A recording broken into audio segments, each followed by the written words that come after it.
Les amis, j'ai hésité, hein. J'ai hésité comme un fou à regarder ce derby de Madrid. J'hésitais avec le multiplex Premier League.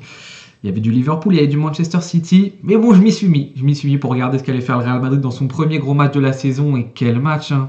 Oh là là là là, quel match. À un moment, je me suis dit que le Real Madrid allait le gagner trop facilement. Et puis finalement, l'Atlético Madrid a repris la main sur cette rencontre totalement folle dès les premières minutes avec un public de malade mental. Mais le scénario de cette rencontre avec un Real Madrid qui au départ affrontait un Atlético qui avait gagné que 2 matchs pour l'instant en Liga, un Atlético qui était pas bon. Donc tout le monde commençait un peu à se moquer, à dire mais c'est fou ce club qui met des millions et des millions chaque mercato et qui n'y arrive pas même dans le jeu. Real Madrid qui avait pris quoi ? Ils n'en avaient pris que 3 buts. 3 buts avant cette rencontre-ci, ils en ont pris 5 dans une seule journée sur un derby à la maison. On l'a dit encore une fois, hein, le premier gros match du Real Madrid cette saison, parce qu'ils ont affronté qui cette année pour l'instant ? Real Madrid, ils ont affronté l'Olympique de Marseille. Ligue des Champions, bon, c'est l'Olympique de Marseille. Hein. Real Sociedad très faible en ce moment, dans le dernier quart de la Liga. Osasuna, Mallorca, Levante, Oviedo. Ça volait pas haut. Hein. Ça volait pas haut. Première grosse rencontre pour le Real et c'est une lourde défaite. Hein. 3 buts d'écart et même dans le jeu, ça a été très compliqué pour le Real Madrid qui est venu dans cette rencontre au Wanda Metropolitano avec son 4-2-3-1 mais avec un Bellingham titulaire. Et ça, je pense que c'est un des enseignements de cette journée-là dans le poste en vrai, pour moi, d'Arda Güler. Donc on va le voir hein, sur la map. Arda Güler, regardez comment il est situé, très axial. La majorité des ballons qui va toucher, qui va jouer, on sent que c'est un joueur qui est happé par ce poste limite de numéro 10 et qui a du mal à être un joueur totalement excentré. Alors c'est ce qui lui est demandé parce que justement Bellingham lui retrouve un poste de presque numéro 10, on va dire ça comme ça, mais pour moi ça crée un gros problème au Real Madrid. Ça crée un gros problème qui est que pour l'instant, le joueur créatif, le joueur différentiel créatif du Real Madrid sur ce début de saison, je ne parle pas du buteur, du starter qui est Kylian Mbappé, mais pour moi c'est Arda Güler. Et donc déjà dès le début du match, commencer, arriver et dire bah non, c'est Bellingham qui pour l'instant n'a presque pas joué, n'a presque pas de minutes, bah Bellingham prend ce poste positionnel préférentiel, mais je trouve que le message qu'il a envoyé c'est très étrange. Très étrange de la part de Xabi Alonso qui fait ça. Et ça s'est ressenti sur le match où Arda Güler pour moi aussi est limite l'un des meilleurs joueurs du Real, si c'est le meilleur joueur du Real, hormis la faute dont on va parler juste après. Le premier jour à sortir, c'est lui. Et tu laisses Bellingham qui va aussi sortir après, mais tu laisses Bellingham. Et je trouve ça extrêmement étrange, la gestion de ces cas-ci. Très bizarre. Mais bon, le match comment, dites-vous ? Premier but, le Normand de la tête, après une action, une autre tête d'un joueur de l'Atlético, puis ça revient, centre, etc. Et c'est pas fini pour les têtes dans cette rencontre. Mais là, à ce niveau-là, le Real Madrid va peut-être avoir des questions à se poser parce que dans le duel aérien, là, c'est Tchouaméni, il me semble, qui se fait bouger. On va voir, on va en parler juste après, mais ça peut être compliqué pour eux. Tu te dis, avec l'ambiance de malade mental, etc., 14e minute, but de Le Normand, ça va être compliqué pour le Real Madrid. On espère, enfin pour les supporters de l'Atlético Madrid, que ça va tenir, quoi, en gros. Mais bien évidemment, l'homme des stats en ce moment du côté du Real Madrid, l'homme de ce début de saison, qui est Mbappé, va égaliser dans le jeu à travers une très belle passe d'Arda Güler, justement. Voilà, l'homme qui a quasiment marqué tout le temps sur tous les matchs de la saison. Un match de Kylian Mbappé dans lequel, encore une fois, moi je sais, je vais être difficile, hein, mais je trouve que dans l'ensemble du match, dans le contenu global sur les 90 minutes, il y a trop de moments où il est fantomatique, il n'est pas présent, donc il va stater. Donc les pro-stats, encore une fois, diront oui, mais c'est ça le plus important pour un attaquant, c'est de stater. Moi, encore une fois, le dilemme que j'ai avec Kylian Mbappé, c'est oui, ok, tu states, tu mettras tes buts. La première vidéo de cette chaîne-ci, c'est d'ailleurs une vidéo dans laquelle j'annonce que Kylian Mbappé va mettre plus de 35 buts cette année en Liga. Avec les tirs au but, ça semble bien parti quand même. Maintenant, pour quel rendement pour ton équipe ? Être un joueur de football, avant toute chose, c'est être un joueur d'un collectif. Ton rôle doit, en tout premier lieu, favoriser au collectif avant de favoriser à toi-même. Donc tu mettras tes stats, certes, mais qu'est-ce que ton jeu coûte à ton équipe ?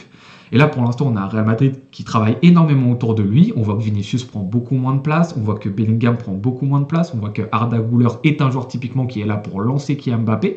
Donc l'équipe travaille pour lui. Il met ses stats, mais ensuite à lui aussi de faire certains efforts pour que le bloc équipe du Real Madrid soit plus compact et que cette équipe soit une équipe. Et ça va être ça en fait, hein, le problème de cette équipe finalement sur toute la saison, on va en parler après, c'est être une équipe, être un bloc soudé quoi. Et ça c'est compliqué pour le Real Madrid. Le Real Madrid qui prend l'avantage avec ce but d'Arda Güler, donc encore une fois Arda Güler pour moi le joueur vraiment différentiel tactiquement, techniquement de cette équipe, avec un travail là-dessus de Vinicius excellent, même si bon Vinicius il a du mal à retrouver son niveau ballon d'or, enfin faux ballon d'or. Bah, là, sur cette action-ci, il met quand même 2 joueurs de l'Atlético dans sa poche.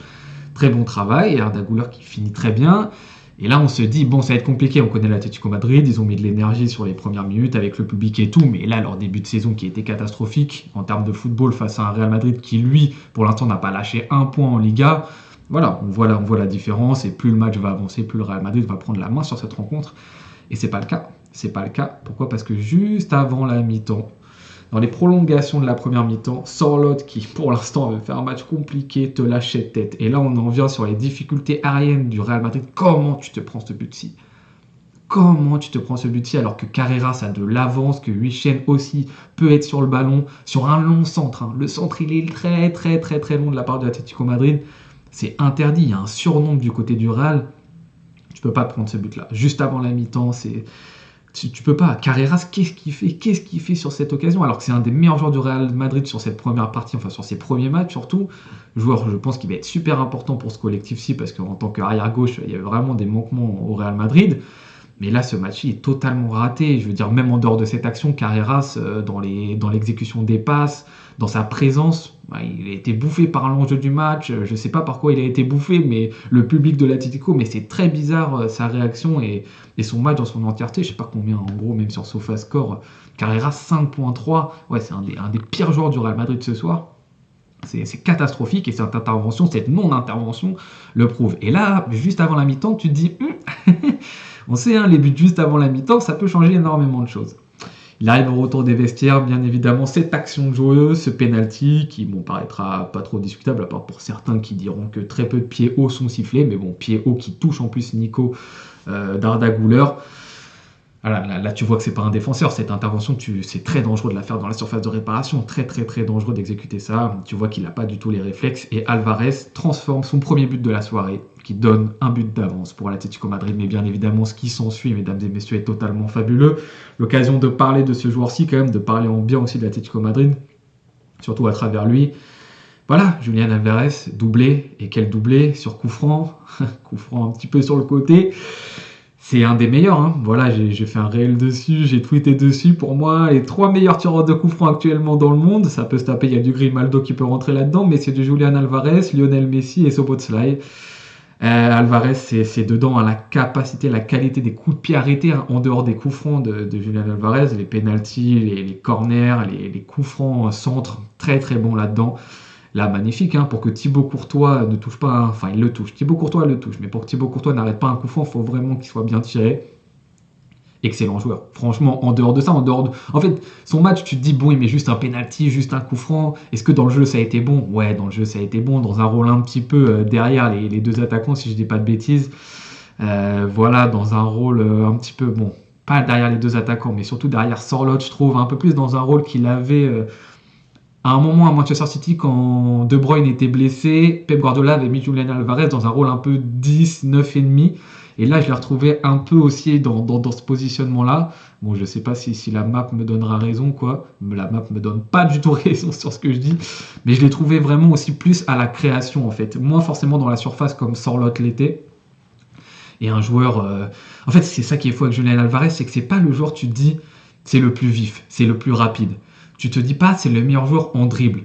Tu te dis pas c'est le meilleur joueur de la tête. Tu te dis pas toutes ces choses que tu peux dire sur un attaquant qui a une spécificité. Mais il combine tout.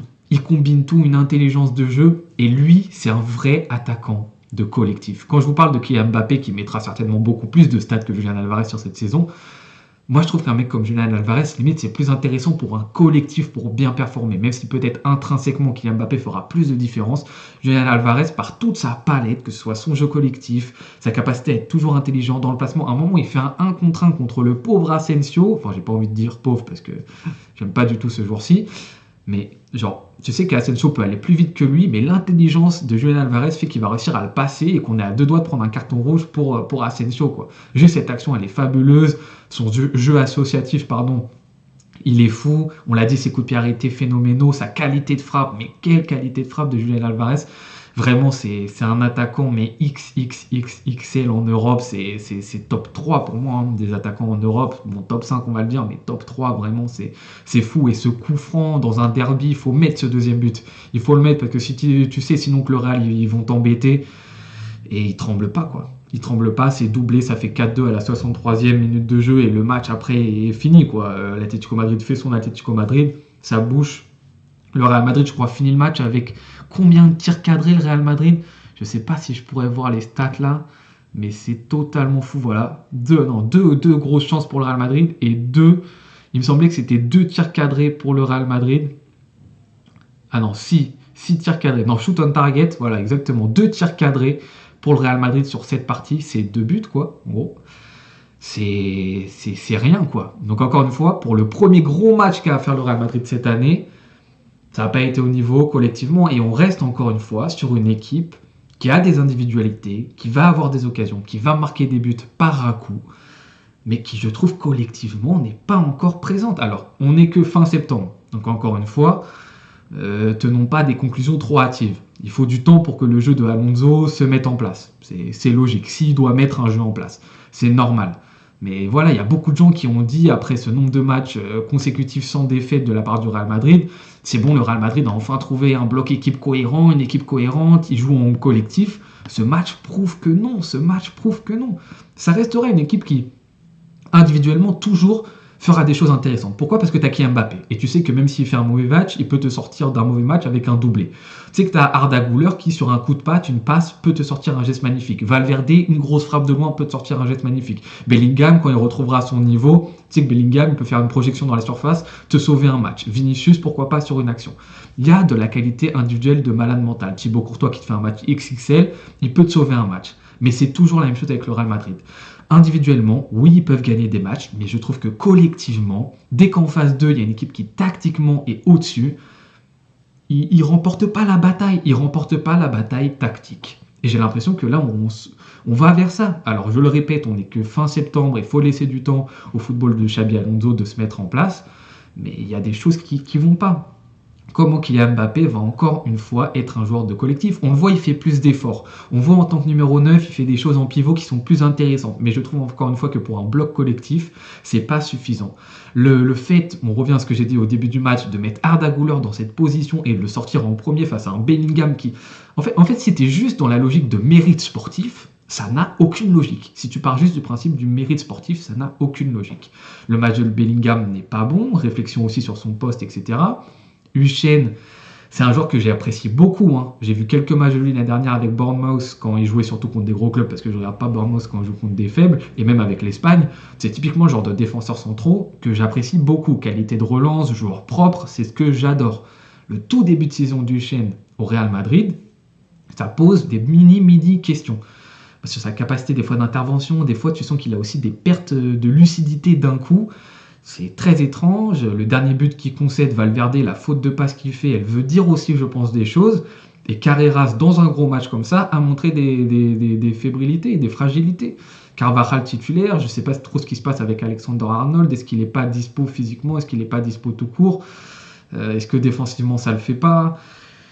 Voilà, c'est compliqué. Je crois qu'il s'est blessé. Mais même avant ça, Carvajal aussi était un petit peu devant lui. Il va falloir gérer ce cas-là. Tu sais que tactiquement, mettre un Alexander-Arnold, ça t'apporte certes de la qualité offensive, mais défensivement, comment est-ce que tu fonctionnes? Crée ce bloc équipe pour le Real Madrid, pour Xabi Alonso. Bon courage, avec tant de qualité et tant de certains joueurs qui ne sont pas optimales à certains postes dans cet effectif-ci.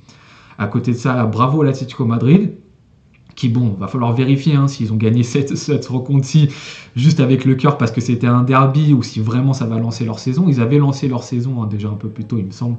Leur dernier match avait été gagné et bien gagné. Mais voilà, on restait sur un Atlético, encore une fois, je le répète, qui a fait un des mercatos les plus intéressants de cet été en Espagne. On sait que l'Espagne et la Liga, c'est compliqué en termes de mercato. Eux, ils te lâchent 176 millions de dépenses. Et t'es là en début de saison, tu te dis cette équipe elle est combienième, on a vu ça, mais c'était fou. Avant ce match et je sais même pas combien elle était. Et là après cette victoire, bon voilà, elle est passée quatrième, mais elle a un match en plus. Mais c'était fou d'avoir que 2 victoires sur 6 rencontres avec cet effectif dans la Liga, dans des matchs où elle doit être largement supérieure à son adversaire. Donc on va voir cet Atlético Madrid, est-ce que vraiment ça va les lancer? Parce que le jour où ils seront lancés, forcément ils vont être dangereux. Hein. Avec toute la qualité qu'ils ont, c'est normal. Mais leur défense centrale, l'anglais, le normand, ça fait peur. Oblak, il est très très loin de son niveau d'antan. Tu as des joueurs de qualité, mais tu as aussi des grandes faiblesses dans cet effectif. Donc à voir si juste cette grinta de ce match-ci est représentatif de ce qu'ils sont capables de faire ou non, on le verra par la suite. Et pour ce qui est du Real Madrid, il va falloir se relever. Hein. Quelle est leur prochaine journée au Real Madrid? Ça, voilà, hein, là, il va falloir répondre présent. Il va peut-être y avoir un petit enchaînement. Bon, la Ligue des Champions, ils jouent peut-être contre le club le plus faible de LDC. Et après, Villarreal. Et Villarreal, c'est un bel effectif de Liga. Bon, ça va être au Santiago Bernabéu, ça va les aider à bien se positionner. Mais voilà, Villarreal, 3e. Donc là, 2e enchaînement de grosses rencontres pour le Real Madrid qui devra vraiment se sortir la tête de cette grosse défaite. 5 buts. 5 buts contre l'Atlético Madrid qui en avait marqué que pour l'instant que 4 avant ce match-ci.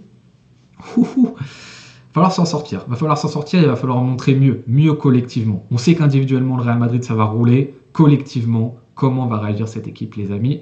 N'hésitez pas à commenter, à donner votre avis sur ce qui peut passer pour le Real Madrid. Et merci beaucoup d'avoir suivi cette vidéo les amis. On se retrouve très bientôt pour une nouvelle. Je vous souhaite bonne journée ou bonne soirée en fonction de quoi est-ce que vous le regardez. À tout bientôt. Ciao.